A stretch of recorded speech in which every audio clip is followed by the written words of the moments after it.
Hello and welcome to Avasant's Digital Forum, driving innovation in digital health through AI and analytics.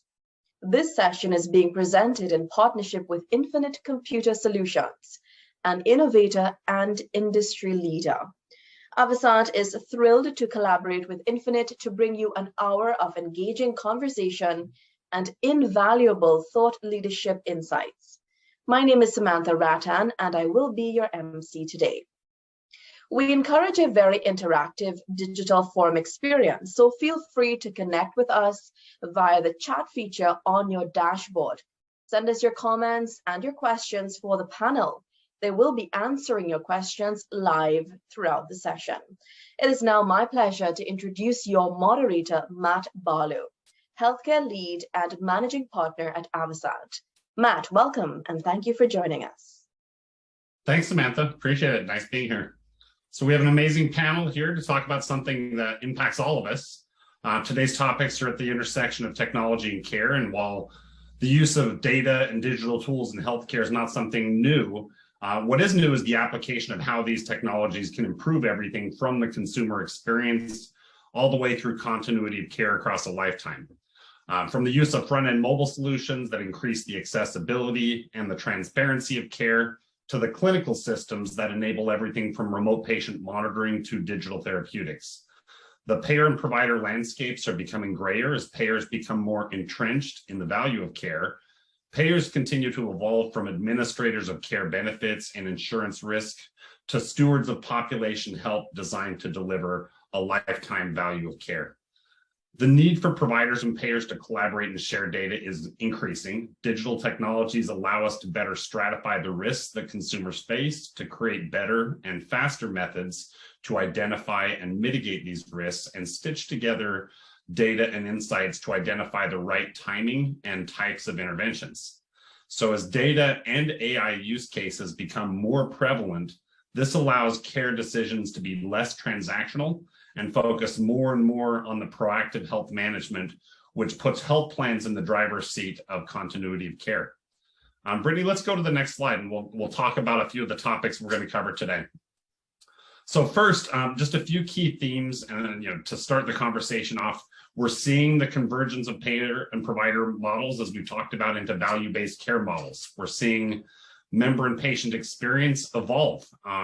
We're going to talk a little bit today about how we expect that to evolve. We're seeing the continuing emergence of devices in the IoT space, and we'll talk a little bit both from a hospital system as well as a health plan how to leverage these. And we'll talk a little bit about remote patient monitoring and digital care and how to bring all of this data together. Next slide, please. Okay, so let's also kind of talk a little bit about what are the use cases that we're seeing in many of these angles. So we're seeing use cases in the use of things like home-based care. We're seeing population health. We're seeing even data potentially reduce the readmission rates and better increase the transparency for members. So all of these are sort of key analytics use cases where data sources can be a big driver of innovation. So let's start off by introducing our panelists now, if we want to jump to the next slide. And I'm going to start off with Steve Gerst, if you don't mind doing a quick background and a bio on yourself, Steve. Sure. Thanks very much, Matt. Great intro. I'm a physician by training, but I spent most of my career in working for either large hospital systems or some of the large payers. The last few years, I've been involved with remote patient monitoring, telemedicine, as we move into the digital age. And I think we have a tremendous opportunity here to get back to patient-centric care using technology that's now available and coming.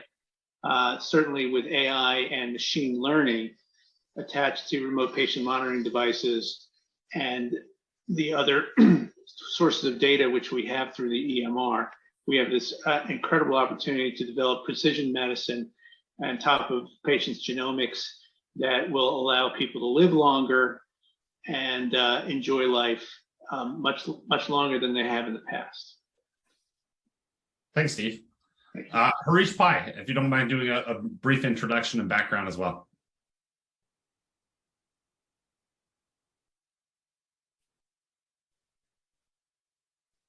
Yep. Hi. Thanks, Matt. Good morning, good afternoon to everyone.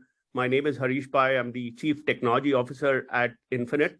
Been in the industry for about 30 years now, been with Infinite for 16, all of it exclusively healthcare, working with providers, payers, state and federal government healthcare as well. At Infinite, I look at driving, innovation and analytics and automation, the whole technology strategy around it, which led to us creating our digital health platform, an end-to-end platform that supports virtual care as well as population health management. Glad to be here. Thanks, Harish. And Ashok, if you don't mind doing a little background as well. Yeah, thank you, Matthew. Apologize for not being on video, dealing with some eye, issues, but, thank you for having me. Really great to be here. So Ashok Chenuru, I lead I'm the Chief Data and Analytics Officer for Elevance Health, formerly Anthem. And at Elevance, we manage, data for over 200 million lives, including 47 million active health plan members. And also, through our, services business, we have a reach out for over 118 million. So our holy grail is the intersection of payer, provider, data, and, to, Steve's point, it's about, how do we integrate the data, whether it's the payer administrative data, the EMR data, social data, genomic data sets, home health, and all of that into what we call a longitudinal record, and then enable analytics, including predictive precision insights, and integrate them back into different channels, whether it's, into the provider workflow or into a member portals or into our care management or service, associate, workflow system, so we can really drive meaningful outcomes. So looking forward to the discussion. Amazing. Thanks everyone for the introductions. So Ashok, let me start off the questions and we'll just dive right into it. We talked a little bit leading into this about the convergence of the payer and provider models into value-based care models. Can you tell me a little bit about your view on this as the Chief Data and Analytics Officer? How do you see this evolution? Where is it headed? Yeah, absolutely, Matthew. So at Elevance, we don't really own a lot of providers. The only other company that operates at our scale, they focus on buying provider groups or have heavy care delivery infrastructure. Our focus is primarily when we have a reach of 47 million health plan lives, we want to collaborate with providers and drive them to value-based care, including downside risk or different type of payment models, or value-based care payment models like capitation, delegation, shared savings, bundles, etc. And the primary investment there should be about data and insights, where we because of our infrastructure and having a longitudinal view of the patient, irrespective of which health system he or she goes, we are in the most unique position to really aggregate the data and generate those insights, but really partnering with the provider ecosystem and even getting the consumer and our care teams involved so we can drive meaningful outcomes and really push, collaborate with providers to value-based care where there is a win-win for both the payer and the provider. So we look at that digital connectivity driven by data and analytics as the core focus versus owning provider groups. Yeah, it seems on the health plan side, the predictive ability of the data is very high if the reliability of the data is good. Is data reliability a key theme? And you talked about sort of that lifetime record. Can you expand a little bit more on that? Yeah, great question. Yeah, the key for all this is having right data quality, timeliness of the data, etc. Right. So when you're operating with just claims data and trying to generate gaps in care, that data can be up to 6 weeks old. And when you generate gaps in care, it may not be timely or actionable to the provider. And in some cases, it can easily be misleading. But that's where clinical EMR data admin discharge data from the providers really helps, because it can be instantaneous or it can be nightly and more relevant and deep. However, when you try to get all this data together, there are a lot of anomalies or data quality issues. So special focus should be on standardizing this data, because, for example, when we get A1C, it can be represented in 350 different ways. And some of this data is buried in unstructured, so doing NLP, like putting the right data quality rules. Sometimes there could be, differences between what you see in a claim, which is primarily for getting paid, versus what you see in a medical record. So as you try to aggregate and combine the data, making sure enough investment and focus is on good, clean data, right? Because that's how you build the right insights versus just focusing on AI or building these predictive models. Because if you don't have good, clean, longitudinal data with the right quality checks, then we could, the value could disappear pretty quickly. It's amazing. I think about 8 to 10 years ago, we were talking about ICD coding, right? And that was the data analytics we were building on top of. I think we're miles away from that at this point, especially when you start talking about unstructured EMR data. Harish, let me shift to you for a second. Ashok makes some great points about the data. As a major leader in the evolution of platforms that support this data, tell me about where your area of focus is and your perspectives on this.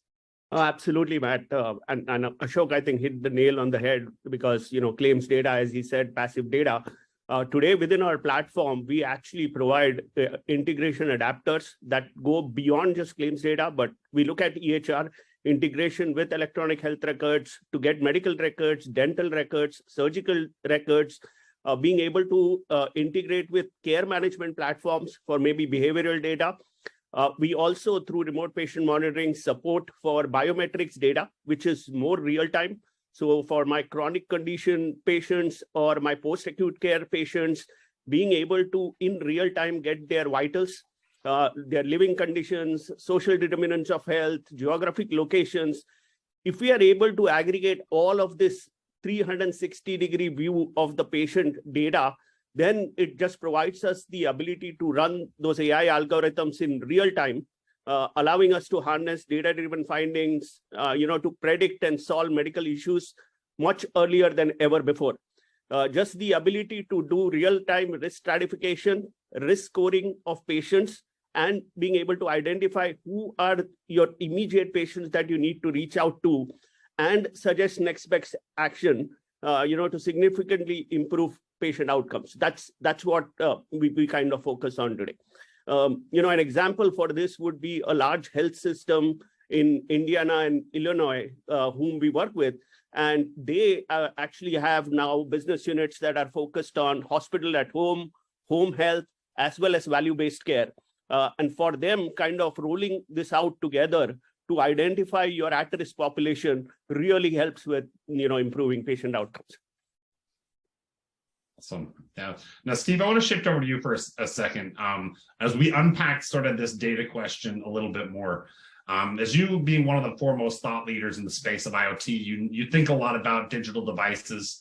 I would think some of these devices have a huge role in generating part of this, both structured and unstructured data as well. Is there any particular, first, is that true? And are there any particular point solutions or technologies you're seeing that stand out for the pack? Yes, that's a great question, Matt. Thank you very much. Yeah, the digital health space, of course, has exploded in the last few years with technologies both inside the hospital and outside the hospital, and moving into the home, obviously, to leverage the technology and provide better care for patients in their home environment. We're seeing a lot. Everything from what we would in the hospital would be smart IV pumps that have digital libraries that help prevent medical errors when you're administering an IV, all the way through robotic pharmaceutical delivery systems, and then onto robotic surgery. we've seen that. You can even do robotic surgeries now over through interoperability and over the internet in some cases. On the outpatient side, of course, we've seen a dramatic increase in the acceptance of telemedicine and remote patient monitoring technologies. And these are going to get better and better, but it also helps to leverage the short staff which we're experiencing in the hospitals, both on the physician side as patients get old, as the group of 65-year-olds and up get older and larger, and the nursing shortage. With COVID, there was so much burnout from the physicians that the technology in the digital health space that we have is helping to alleviate some of those issues. When we were looking at when we're working with Infinite and looking at some of the remote patient monitoring systems, I've been a proponent of interoperability and remote patient monitoring telemedicine for quite some time.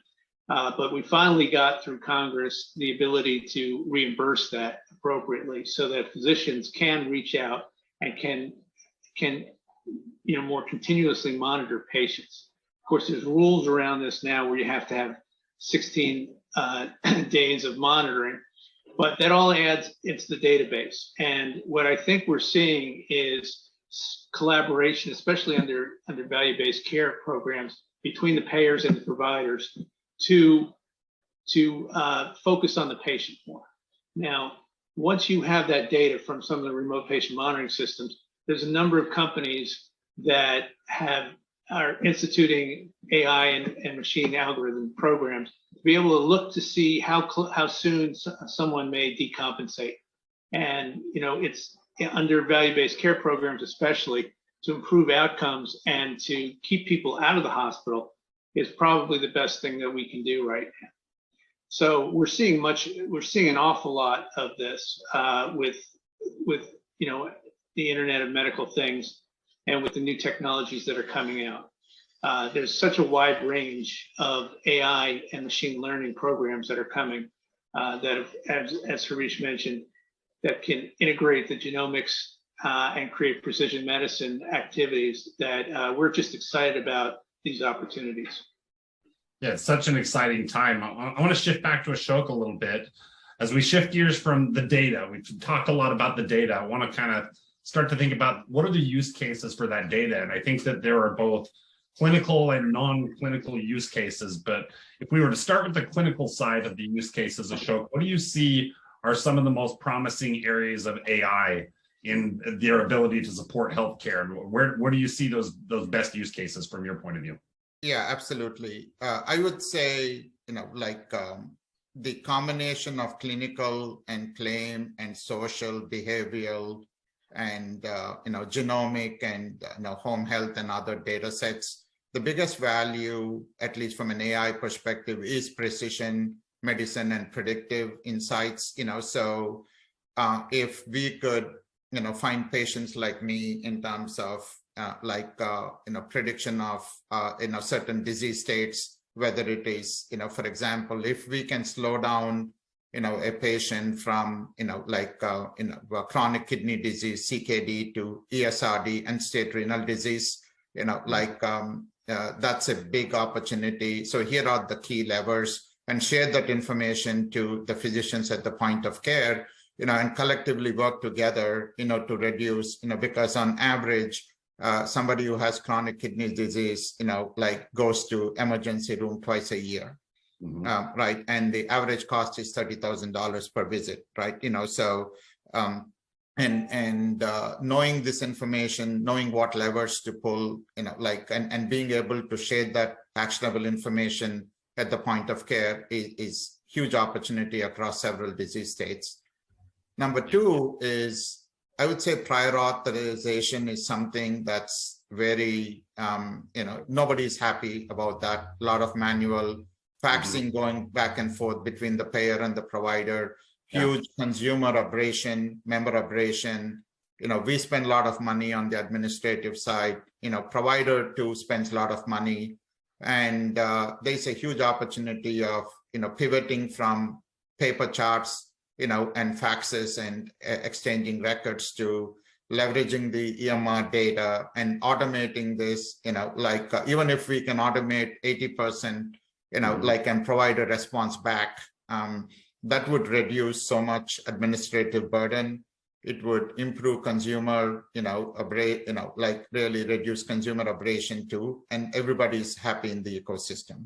So those two are the use cases that come to mind. Yeah, and speed to care, it just doubles, triples, quadruples as well. So Steve, let's shift back over to you. I know you're focused a lot on the clinical use cases. Where does AI come into play with some of the more promising digital healthcare solutions? Are we seeing platforms that are able to successfully aggregate data and support real-time interventions? Yes, we are. And those are becoming more and more prevalent throughout the industry. I guess where much of this has really started has been in the radiology space, where you have, CAT scans and MRIs that have a huge number of images, and AI can rapidly go through these images and compare them to thousands and thousands of pictures before them, and in many cases pick up things that a radiologist might have missed, especially microtumors. I've seen numerous areas of this, especially with deep learning and programs that are able to pick up cancers and different conditions that radiologists can't. So you're seeing, especially in lung, breast, brain cancers, pancreatic cancers, prostate, and genitourinary systems. These cancers are more easily detected by a computer in many cases than on the radiology. So that's where it started. Matter of fact, the FDA, you wouldn't believe it, but there's over 2 million actual medical devices on the market around the world. But lately, the software as a medical device has become an issue for the FDA. And that's becoming a bigger and bigger portion of what we're starting to see. As a matter of fact, there are now 512 different software as a medical device clearances done by the FDA. The majority of those are in radiology, but also you have in cardiology, you have technologies that can read EEGs better than many cardiologists can. You have stethoscopes that actually help interpret what you're hearing. You have pocket ultrasounds where it goes right into your cell phone. Eventually people will be able to do their own ultrasounds and have AI programs that direct the patient as to where to go. In neurology, you've got EEG interpretations, brain scans. We have implantable technologies. Hematology has blood analyzers. Anesthesiology is very important for people with different reactions. GI, that's another big one. A lot of is coming through AI for small polyps that a gastroenterologist may have missed. And ophthalmic uses are great. As a matter of fact, there's been work recently on the retina where you can actually pick up lymphomas and Alzheimer's disease in addition to diabetic retinopathy within the retina, and the retina becomes the window into the body. So AI programs are being able to do this. It's pretty exciting. And it's also, the other things that we're seeing obviously is drug development. AI can take thousands and thousands of different simulations, millions of different simulations in a short time, and try and figure out precisely what a patient needs in order to develop monoclonal antibodies or CAR T type therapies that we're seeing. All of this is going towards data, and there's just so much that can be done in this area. It's really wonderful. Fascinating, Steve. Harish, let me shift back over to you. AI has got to be a huge part of the value that you generate from platforms like Zyder. Not only is it a one-stop shop for aggregating patient information, but more importantly, data can be collected and mined there. How do you see the use cases of AI in accelerating and improving care, and how are you seeing the platforms evolve? Yeah, No, absolutely. You're totally right there. If I really look at, like Steve said, the pandemic accelerated exponentially, the growth of virtual care. Telehealth, telemedicine, remote patient monitoring is now becoming very common. If I look at some of the customers that we are working with, they are looking at rolling out this virtual health programs for large population sets at 30,000 members. So, the health system out of Indiana and Illinois, they are looking at in the next 2 years, they want to roll out these programs for 30,000 members. Now, if you look at 30,000 members, real-time data coming in, AI is not a nice to have feature anymore. It's an absolute necessity, because you cannot have care teams that can monitor 30,000 patients, that can identify who are your patients at risk and be able to reach out to them. You have care plans and care pathways that are being defined for these patients right now. But what should be guided, next best actions for those patients? Being able to, like Ashok said, predictive, prescriptive analytics, patient analytics, being able to mine the clinical quality data, improvement guidelines, all of that has to go through an AI algorithm with constant machine learning, so that you are reaching out to the right set of people at the right time. So really looking at it, I think we are seeing AI is an absolute necessity if you really want to scale up these programs for larger population sets. Awesome. Now, patient and member engagement is also an area that seems to have a lot of potential. So we'll shift topics maybe to some non-clinical use cases.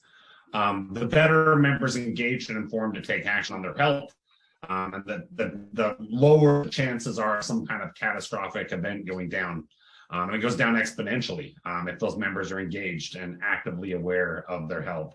So Ashok, I want to ask you a few questions on this. Can you tell me a little bit about your perspective on the member and patient engagement use cases for data? Is there an opportunity to use data to get either members or patients better vested in their health? And if so, how?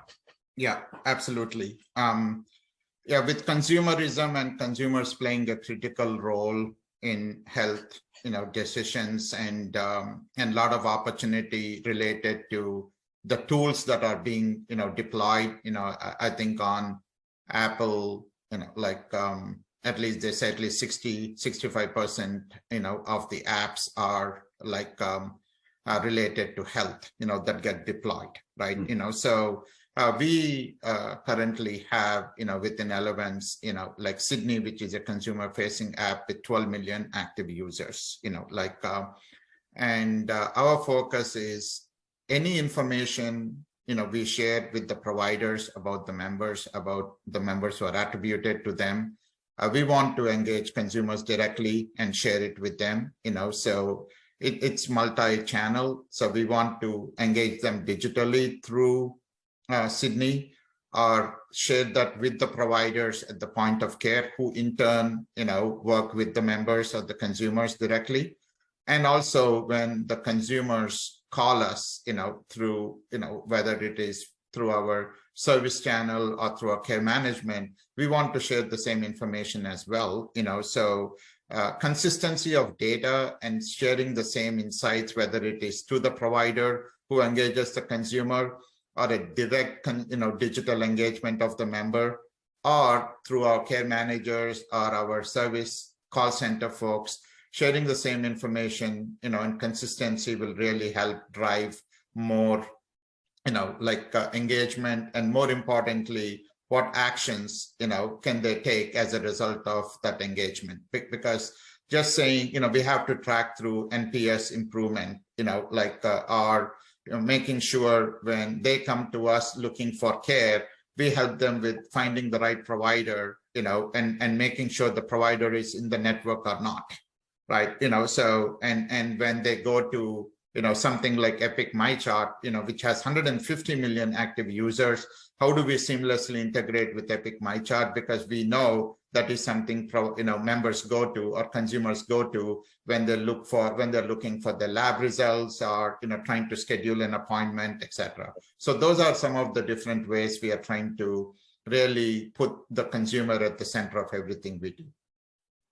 So Steve, what do you think here? I know you're a clinician by trade, but is member and patient engagement a big component of care? And do you see opportunities for technology and data to better drive that in the near term?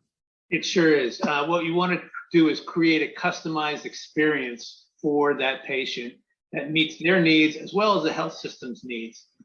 So you see a lot of the technology on the administrative side, obviously being used for scheduling appointments, symptom checkers. You've got chatbots that reach out on a daily basis, sometimes to check people how they're feeling, their vital signs, feedback data there, and of course robotic process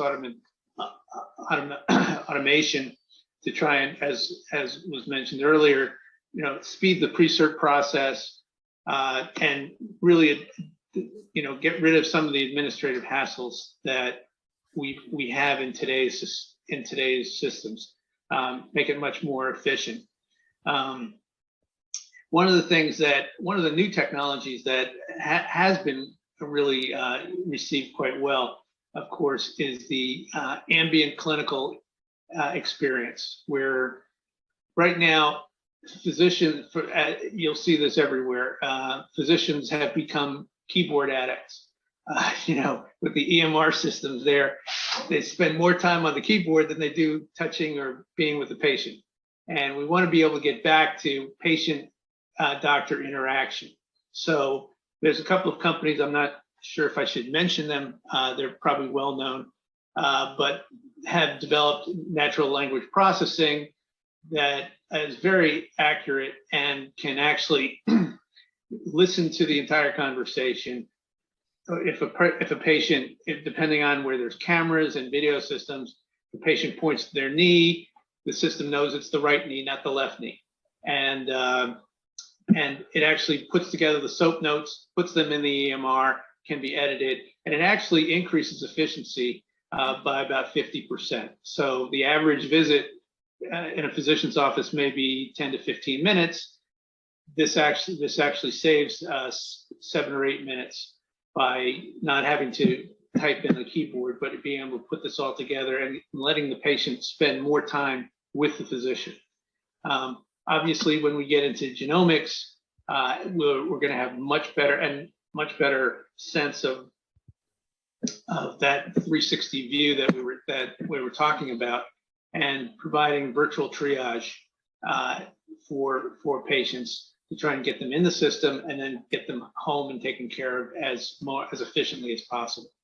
So I think we're seeing that, and I think we're going to see much more collaboration between the payer and the provider in order to increase efficiencies, reduce costs, and increase the quality of the member and patient experience. As I've gotten older, Steve, I've sort of consumed more and more of these services, right?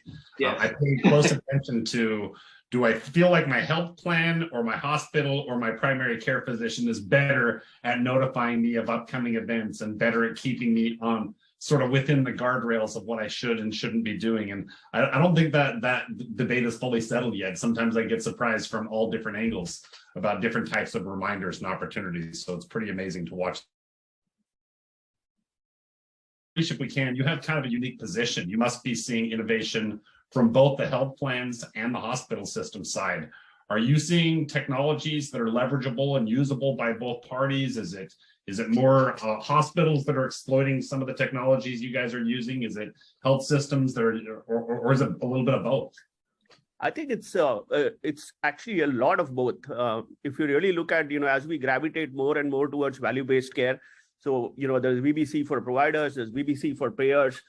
So you are seeing increasingly, the components kind of coming together. So whether it's health insights, predictive prescriptive analytics, patient analytics, member analytics, they kind of are across both the provider and the payer space.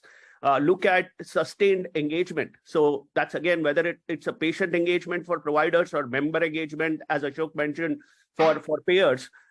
Being able to do, for example, AI-driven psychometric segmentation of patients. So, so that you can target them better and you can have sustained interactions with those members. We're seeing that as common across both providers and payers. all of the, for example, the knowledge sharing. So for my chronic patients, being able to share knowledge, AI-driven automated, reminders, automated maybe articles, how to lead a better lifestyle. Again, that's common across both areas. Risk stratification, risk scores to identify my at-risk population. That's becoming very common now with the providers as well. AI-driven population health analytics, disease management, that's again becoming common across. And then finally, the whole third-party integration ecosystem, electronic health records, care platforms, claims systems, clinical evidence-based content, pharmacy benefits, biometric devices.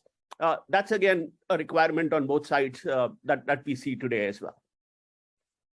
Now, I want to shift back a little bit to the data. I want to talk a little bit more about some of the tools. So health plans have traditionally dealt with the claims side of data, as we talked about. And Ashok, you did a really good job of laying out sort of how that's evolving. It's not ICD-10 codes to stratify member risk. It's every angle of data to stratify that member risk over a lifetime. And it seems like it's evolving to be less transactional. And it seems like the windows are widening as it relates to someone's life.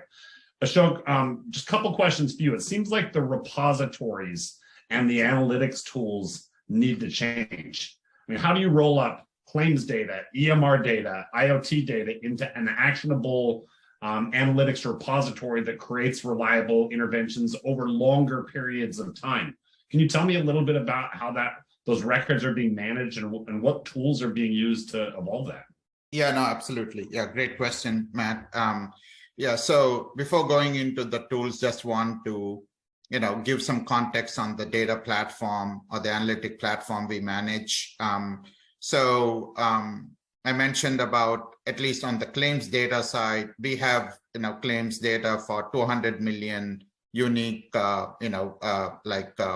members, if you will, and that includes some of the, the data that used to be as part of our health plan in the past, but we have the historical, information as we serve over 117 million, lives, and as far as clinical data that we get from the different hospitals and providers and third-party data aggregators, we have a contract with Epic, and other EMRs and data connectivity with almost every known health information exchange. We get data for our 22 million lives, right? And we have 760 million data points on social drivers of health, including health-related social needs, behavioral data, pharmacy. So it's a fairly, I would say it's probably the largest data ecosystem within healthcare. And we are almost 75% of this data is in the cloud. We started with AWS, and now we are also pivoting a lot more to Google. And Snowflake is one of our, we are probably the largest Snowflake data ecosystem in the country.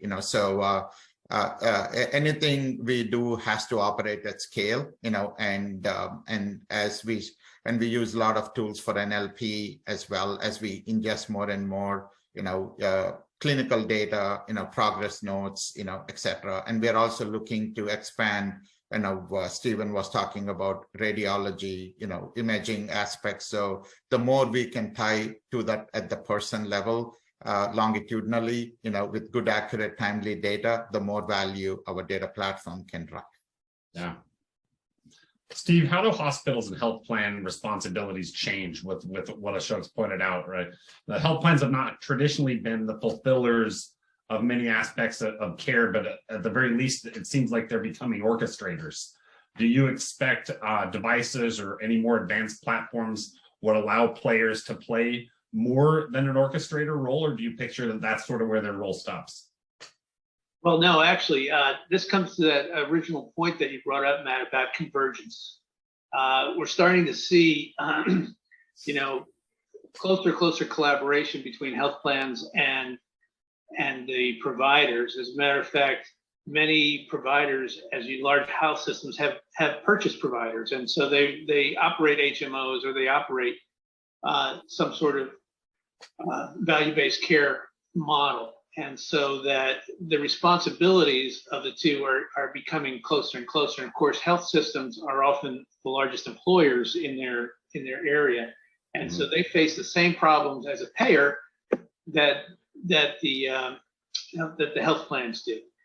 So yeah, there's more and more of these larger platforms that are able to share data and identify patients that have specific needs, and then develop opportunities to bring them into the hospital or treat them at home as best that they can. So we are seeing that, and then on the whole, the payer is actually the one that is the curator of the data.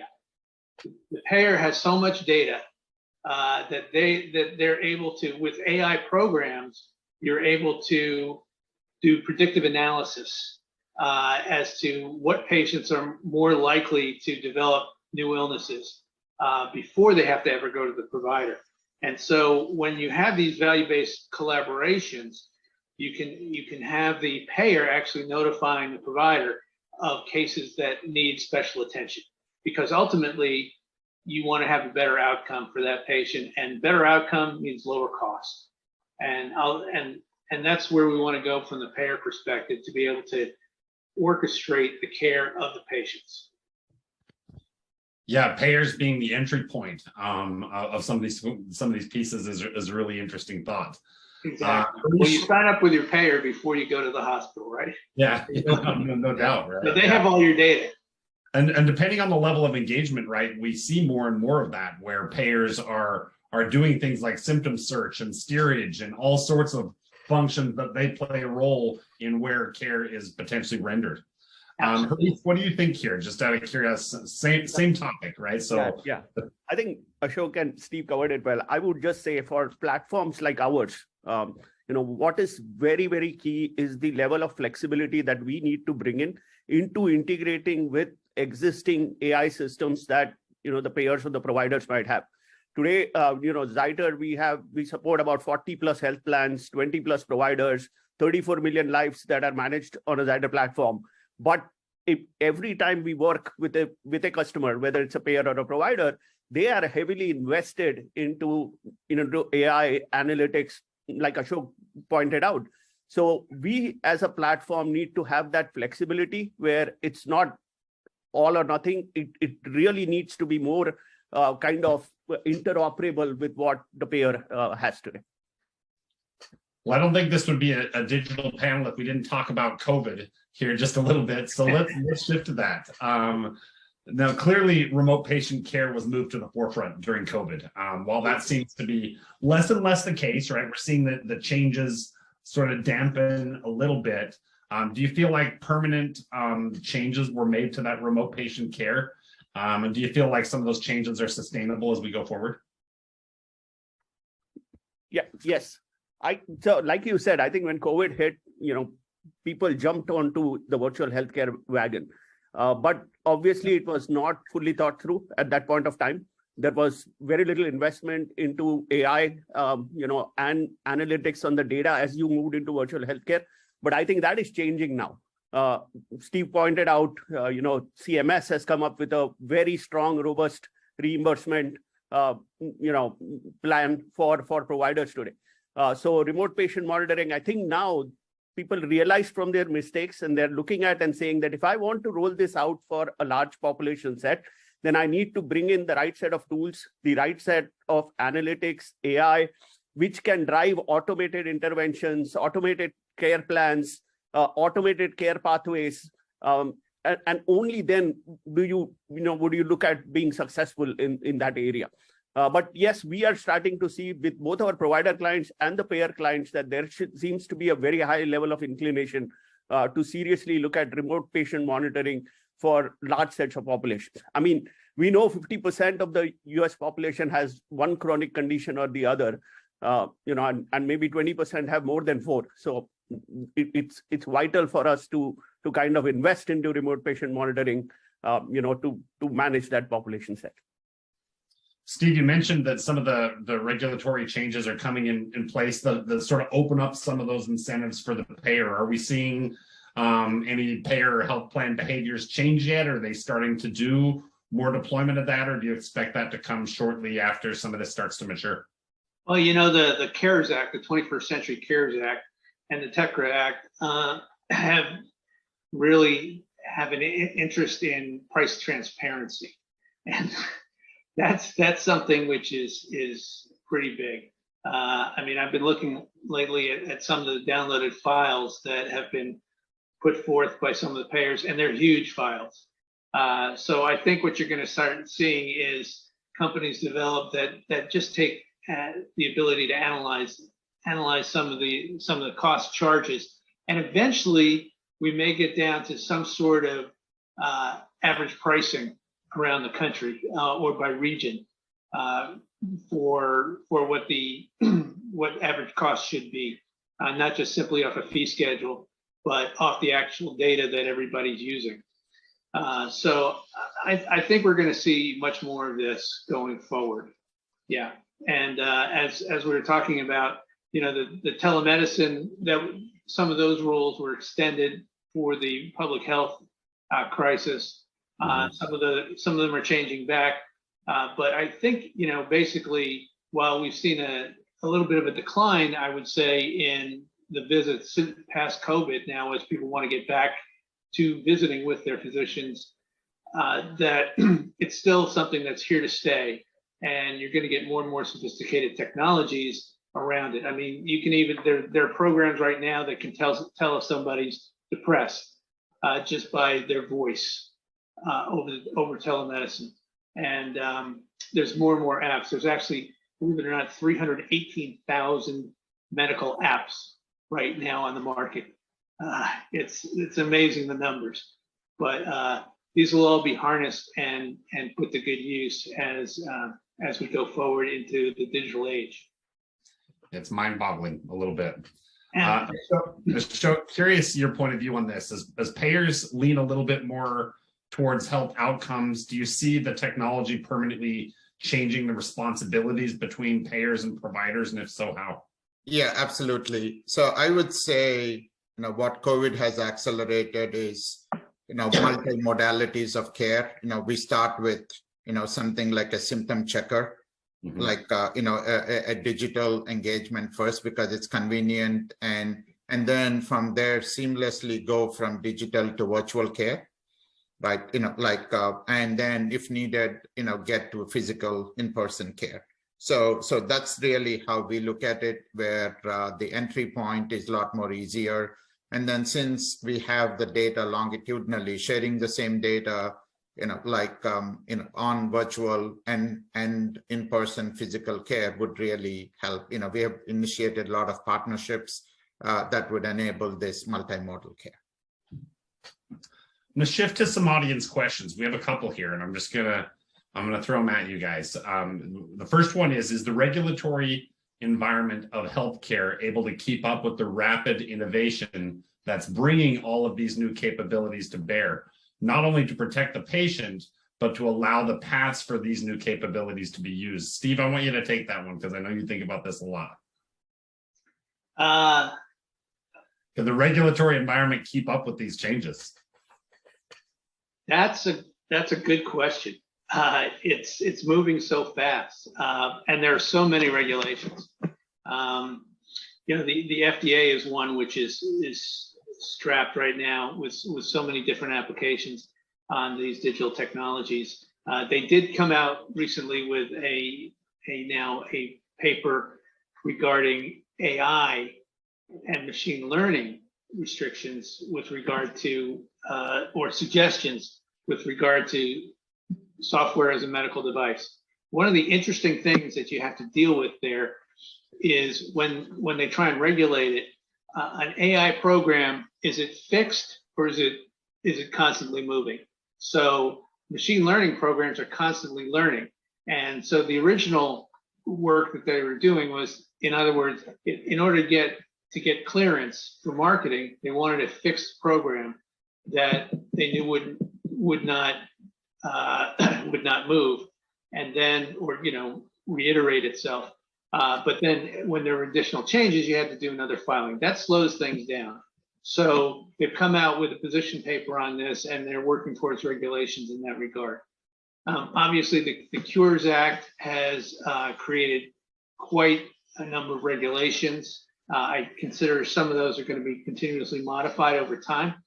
But it is a big job on the regulatory environment to be able to make those changes and keep up with everything that's going on with so many people working in this space. Yeah. One other audience question. I'm going to throw this one at Ashok, if you don't mind. How do you see near real-time or real-time claim settlements pan out in the future? I'd love first to get your perspective on that, and then Harish, if you have some exposure to that across multiple payers, I'd love to know what you're seeing as well. Yeah, great question. Yeah, near real-time claims adjudication is something that's in the pipeline for us. Because end of the day, simplifying under the theme of simplifying administrative burden, claims adjudication on near real time is at the centerpiece of it. If we have access to the medical records, if we educate the providers on, making sure the encounters they submit are accurate, we could be able to provide a instantaneous response back. Right, or even pivoting to, as we pivot more and more to downside risk arrangements, etc. This process becomes that much more simpler. So.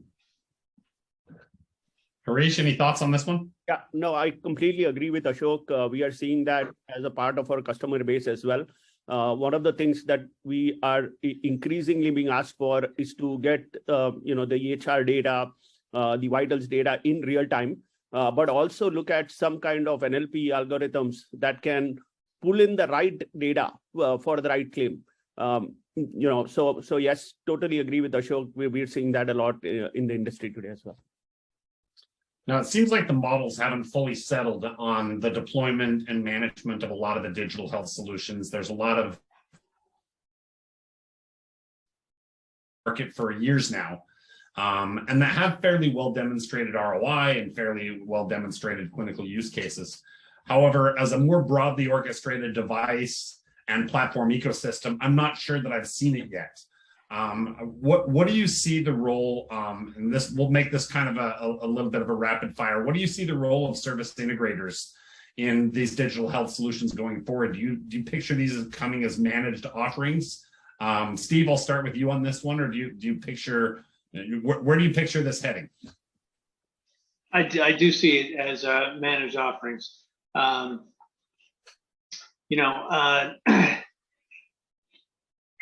You're getting a lot of hybrid type models that are starting to form, especially around MCOs and in Medicare in particular. Because there's so much money now in Medicare Advantage, and there's 38 million people that are enrolled, and they tend to be high cost. So as intermediaries, what's happening is that the payers and the providers are focused around the digital health space in order to bring the care and identify these patients.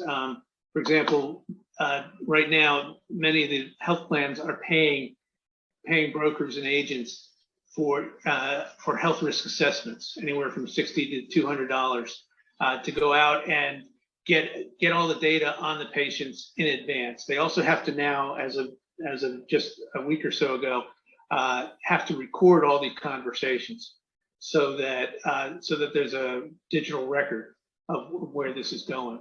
And so I think you're starting to see quite a bit of that in where things are going at the moment. Harish, Zyder and other tools that Infinite's worked on are playing a role in this space. Do you see this as becoming more of a managed sort of device offering, and then all of that rolls up into a single platform that allows for actionable data to be acted on? Tell me how you're seeing the service provider marketable. Yeah, absolutely. We're seeing the requests come in for a managed service. At Zyder, we also created care teams now that can actually manage those programs. We are seeing the level of flexibility that is being asked for. So, like a bring your own device kind of a thing. So integration with Apple Health Kit, Google Fit, so that more devices can be supported, but maybe specific like LTE-based devices for Medicare Advantage, senior population. You don't want, they're not smartphone savvy, but being able to just send those devices out, the devices are auto-activated. They just take a reading, it automatically comes back into the Zyder platform. There's AI that happens on it before the next best action is suggested. So we're seeing that as a larger demand. Where it's not a managed service, the rollout is slow, especially given the Great Resignation and everybody being challenged to have the necessary bandwidth to run those programs. Yeah, and people can't invent their own playbook over and over there. Yeah. Ashok, just one final question for you. Are there any interesting point solutions out there or recent disruptors or entrants to the healthcare market that you're seeing that we should pay attention to?